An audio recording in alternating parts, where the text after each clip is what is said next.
Number three, on the issue on corruption, until such time people will stop or refuse favors or money during elections, this cycle will continue.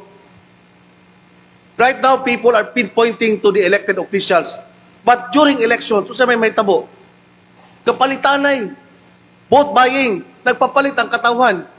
Now, gabahay ka sa itong mga elected officials. We should look into ourselves. Kung magsige na ni, nothing will happen to this country. Change must start sa atong taksa-taksa kapanimalay. And that, unless na ay ma-prosecuted and be jailed, that's the time tingali na mutuo ang katawan.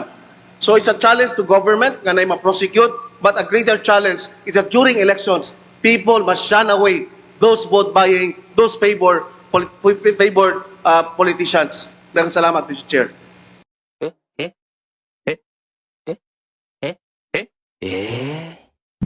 Mova!